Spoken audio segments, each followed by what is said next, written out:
Assalamualaikum warahmatullahi wabarakatuh. Kembali lagi bersama aku di channel aku, Nanda Vlog.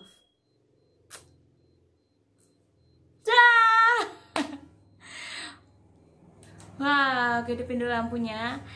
Ya, openingnya agak serem-serem gitu. Nah, teman-teman, jadi hari ini aku akan menceritakan ke kalian kronologi singkat terjadinya pembunuhan yang dilakukan oleh seorang gadis cantik asal Amerika Serikat yang dengan sengaja melakukan pembunuhan, yaitu penusukan sebanyak 151 kali yang ditujukan ke ibu kandung sendiri. Kejam banget.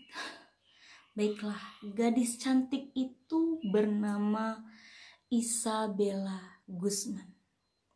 Dan pemilik nama aslinya adalah Isabella Yunmi Guzman. Nah, namanya itu diambil dari nama kedua orang tuanya. Sang ibu yaitu pemilik nama Yunmi Hoi dan sang ayah bernama Robert Guzman. Makanya nama si Isabella itu nama aslinya adalah Isabella Yunmi Guzman, yang kita kenal sebagai seorang gadis cantik pembunuh ibu kandung sendiri. Nah, kok bisa gitu ya Kak, berita ini viral lagi gitu kan, padahal kan kejadiannya itu udah 7 tahun lalu. Nah, jadi awal ceritanya itu si Isabella itu lahir pada 9 Juni 1995. Gak kebayang sih, pada masa itu dia masih berumur sekitar 18 tahun. Dan kalau sekarang mungkin udah 25 tahun gitu kan. Gak kebayang gitu kan. Ya usia sih gak beda jauh dari gua. Tapi mungkin pada masa gua 18 tahun itu mungkin masih mikirin kayak baper-baperan gitu kan, atau kayak bingung masih mau lanjut kuliah atau pendidikan di mana gitu kan. Nah, dia itu udah luas banget pemikirannya, coy. Ya ampun. Dan singkat ceritanya ini, si Isabella tuh sebenarnya dulu tuh dia nggak kayak gini. Dia itu terkenal dengan seorang gadis cantik yang ramah, yang baik, yang santun, yang cerdas gitu kan. Dan terbukti sih keramahannya itu. Kenapa? Seperti saat diwawancarai, dia masih kelihatan ramah banget tuh. Sampai kayak nggak ada ngerasa sedikit pun bersalah. Baiklah, itu urusan dia. Dan awal mulanya itu si Isabella ini mempunyai kedua orang tua yang lengkap. Dua orang tua yang lengkap, yaitu Pak Robert Guzman dengan Ibu Yunmi Hoi. Jadi berjalanlah pernikahan mereka ya kan, selama 18 tahun. Dan di saat usia si Isabella menginjakkan ke 18 tahun, terjadilah percekcokan antara si ibu dengan si bapak Robert. Contohnya seperti ini nih. Udah ya, aku tuh udah bosen sama kamu. Kamu ngertiin aku dong. Kamu tuh gak bisa ngalangin perasaan aku banget. Aku tuh capek udah belasan tahun aku nikah sama kamu. Tapi kamu gak ada sedikit pun perhatian lagi sama aku. Maka udah gak sayang sama aku. Yunmi, kau tahu bahwa aku lebih muak terhadap kamu. Jadi sekarang aku talak kamu. Gila coy. Lebih kurang seperti itu sih kalau percekcokan ya kan. Dan akhirnya berpisahlah si ibu tadi dengan bapak Robert. Dan tahu kan teman-teman semua, lebih kurangnya kalau ada percekcokan di rumah tangga, imbasnya ke siapa? Ke anak, Bu. Pak, baik-baik ya. Alhamdulillah, insya Allah baik-baik dalam jalani hubungan rumah tangga. Kasihan tuh anak. Dan akhirnya si Isabella ini pun jatuh hak asuhnya kepada ibu kandungnya, yaitu Nyonya Yun Mi Hoi. Dan pisahlah ini kan, pisah rumah si bapak sama si ibu, ya kan. Dan gak lama kemudian si ibu menikah lagi. Ya wajar dong, si ibu tuh cantik, ya kan, bangsawan, siapa yang gak mau. Dah, menikahlah dia dengan Pak Rian Hoi namanya nih, Pak, ya oke. Menikahlah. Ini kan ibaratnya ibu Nyonya, udah ibu Nyonya Yun Mi Hoi, maukah kau menikah denganku? Akhirnya menikahlah mereka. Berbahagialah hati si ibu tadi, ya kan, udah dapat pasangan baru dong. Tinggallah mereka serumah. Dan tanpa si ibu ketahui, cemburu ternyata si anak tadi mungkin. Nah, perlahan demi perlahan berubahlah watak si Isabella Guzman. Ia mulai marah kepada ibunya.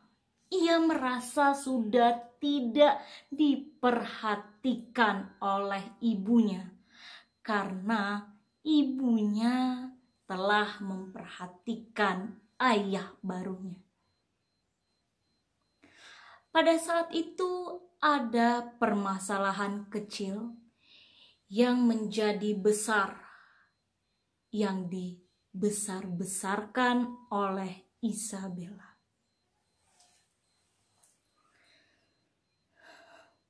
Ma,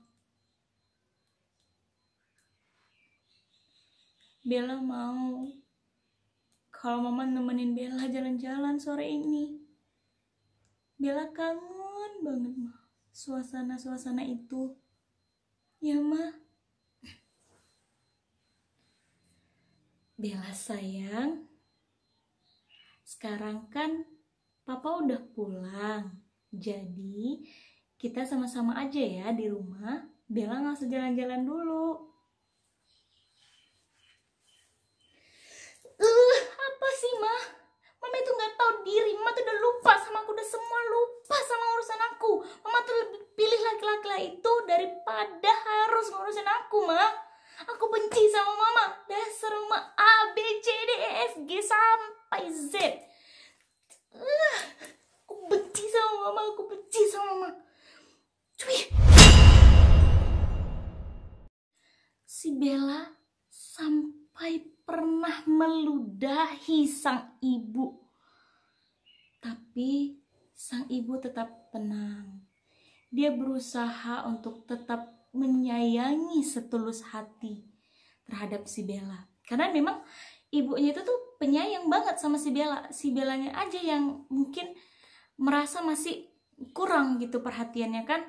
Akhirnya sang ibu itu terus disiksa kan, dicaci maki sama si Bella, dikasarin, diludahin, dicampain semuanya gitu kan. Bahkan suami barunya itu Pak Rian Hoi itu udah berusaha juga nasehatin si Bella, tapi si Bella ini tetap nggak mau denger gitu kan. Kalau udah dikasih tahu tuh kayak mata kosong gitu. Habis itu dia diem gitu kan. Dan akhirnya tambahlah kecemasan hati seorang ibu Yun Mi tadi. Dan pada akhirnya dia tuh berangkat kerja gitu kan, dengan perasaan was-was gitu. Dia berdebar-debar, dia takut sekali. Setiap hari dia berantem hebat, cekcok hebat sama anak kandungnya sendiri gitu kan. Tapi dia tetap kekeh, dia nggak mau ngusir anaknya, dia tuh mau masih sama anaknya gitu kan. Dan akhirnya dia dapatlah tuh email ya kan, kayak pesan singkat dari si Isabella. Tau nggak pesan singkatnya apa? Bukan I love you, tapi pesan singkatnya itu adalah Anda harus membayar.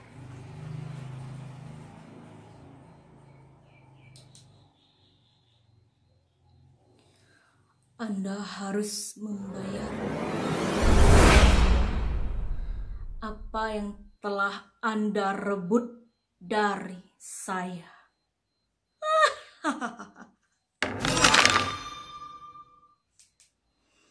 Jadi lebih kurang itulah pesan yang sangat singkat yang dikirimkan oleh Isabella kepada ibunya. Si ibu takut dong, akhirnya dia menelpon sang mantan suami kan, sama suaminya ditelepon dia, sama pihak polisi, pokoknya semua ditelepon dia gitu kan. Pak tolong, aku dapat email, dapat pesan ini dari si Isabella. Pak polisi tolong selamatkan aku dapat pesan ini dari anakku sendiri gitu kan. Dan akhirnya si bapak tadi menelpon si anak tadi, bapak kandungnya nih, si Robert ya kan. Teleponnya dedeng dedeng dedeng kan, diangkatnya. Iya ayah.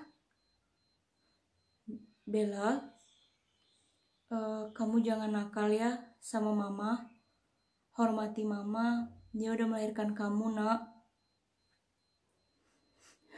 Iya ayah, aku minta maaf, tapi aku takut aku nggak disayang lagi. Udah ya Bella, jangan kasari mama kamu lagi. Dan akhirnya dikira bapaknya itu, si Bella itu nurut aja kata-katanya kan. Nggak lama kemudian datang lagi polisi kan ke kediamannya mereka gitu kan, di blok 2600 South 5 gitu kan. Itu kediaman mereka gitu kan. Di tempat itu pula nanti dia ngebunuh ibunya gitu kan. Jadi datanglah Pak polisi tadi kan, udah datang, jumpain si Bella, tok tok tok tok tok tok tok gitu kan. Selamat siang, ya kalau siang siang ya kan. Dengan saudari Bella gitu kan, saya mohon kamu jangan lagi meneruskan pesan mengerikan ini, dan kami harap dari pihak kepolisian ini adalah hanya sebuah ancaman dan kamu tidak akan meneruskan kejahatan kamu kembali. Terus datang si Isabella nih.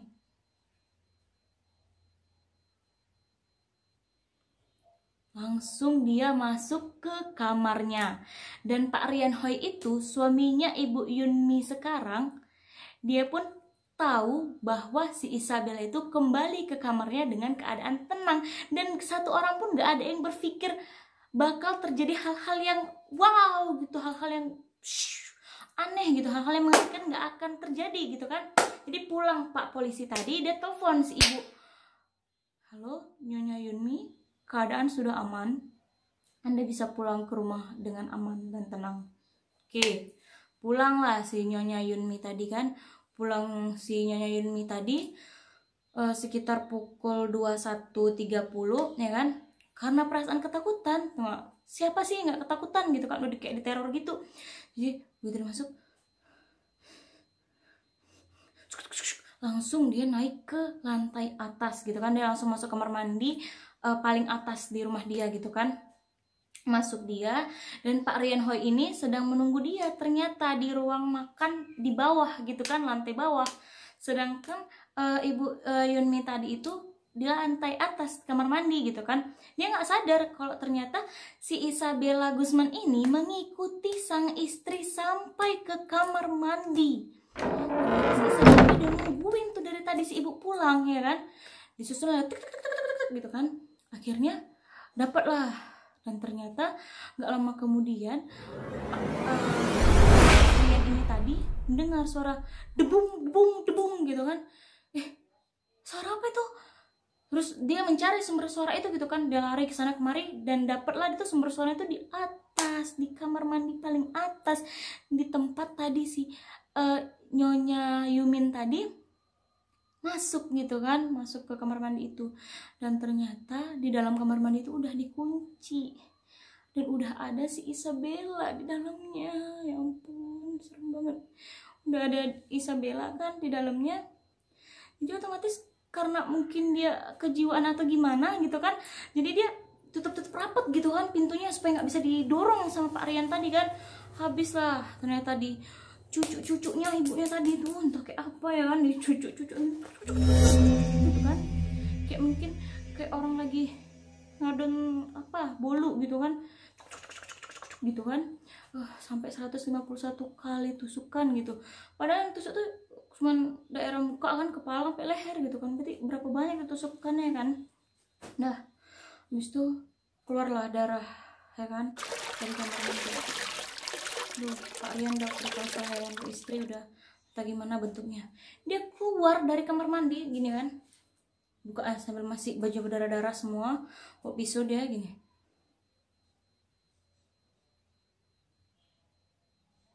Kayak kosong gitu kan. Akhirnya dia berhasil melarikan diri karena Pak Rian kan berusaha nyelamatin Bu Yunmi tadi. Nama telepon polisi ya kan. Bla bla bla bla bla gini-gini. Udah. Nggak lama kemudian sekitar pukul 22.38 di waktu daerah mereka setempat di sana, meninggallah Ibu Yunmi tadi. Yunmi Hoi tadi dia meninggal. Dan si Isabella itu belum ditemuin gitu kan, karena semenjak ibunya meninggal itu dia kan udah otomatis jadi buronan gitu kan, udah jadi buronan. Dia bisa tuh melarikan diri di H-Mart namanya, di minimarket daerah sana gitu kan, H-Mart. Terus dia dengan biasa ya kan, mukanya kayak nggak ada kejadian apa-apa gitu kan, kayak muka melas. Tolong bang, saya boleh numpang kamar mandi nggak? Soalnya saya baru aja diperkosa, jadi tolong jangan laporkan saya polisi, saya harus ganti baju. Datang yang orang minimarket kan nggak tahu ya kan, oh iya mbak silahkan, karena mbaknya cantik ya kan, jadi ganti dia baju semua apa segala macam kan, berhasil dia lolos. Aneh kan tuh penjaga minimarketnya gitu kan, nggak logika gitu. Biasanya kan kalau orang korban dia malah minta tolong untuk dilaporkan ke polisi, tapi dia kan nggak mau, berarti tuh dia korban atau bukan gitu kan, atau jangan-jangan dia tersangka gitu kan. Akhirnya dia lari. Setelah 16 jam pencaharian si Isabella Guzman tadi, akhirnya si Isabella itu ditemukan di garasi orang ya, garasi rumah dekat situ juga. Akhirnya dia ditangkap oleh polisi, cup kan, dipakein baju tahanan gitu. Nah, pakai baju tahanan, dicobalah dia minta kejelasan gitu kan. Sampainya ya di pengadilan, dia senyum-senyum, sedih banget gitu kan. Dan anehnya lagi, ternyata sudah diperiksa, memang si Isabella ini bebas dari hukuman pengadilan. Dia bebas, dia tidak masuk penjara. Oke, alasannya apa?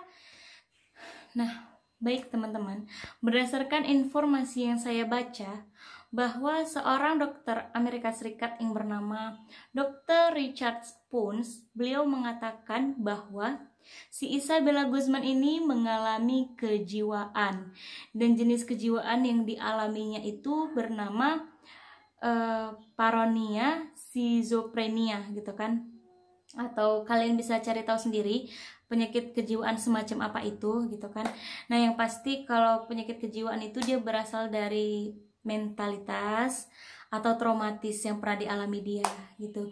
Dan gejala-gejala kecilnya itu mungkin ada perubahan terhadap diri dia gitu kan, mulai nggak peduli sama lingkungan, sama orang sekitar gitu kan, dan mungkin dia kayak ada acuh nggak acuh. Nah jadi buat teman-teman yang mulai acuh nggak acuh sama orang lain, jadi nah makanya kalau teman-teman masih ada rasa simpati, masih ada empati, peduli sama orang lain, jangan lupa subscribe channel aku, like, comment, and share gitu kan. Jadi kan aku masih tahu kalau kalian semua itu masih simpati, masih ada rasa simpatinya gitu. Dan satu lagi nih, sebelum aku menutup cerita ini, dan ternyata setelah ditanya oleh Dr. Richard itu bahwa si Isabella mengakui bahwa si Yunmi Hoi itu bukanlah ibu kandungnya, tapi ibu kandungnya yang asli bernama Cecela. Nah, ini adalah pertanyaan besar. Siapakah Cecela itu? Yang berarti selama ini dia telah menghantui hidup si Isabella.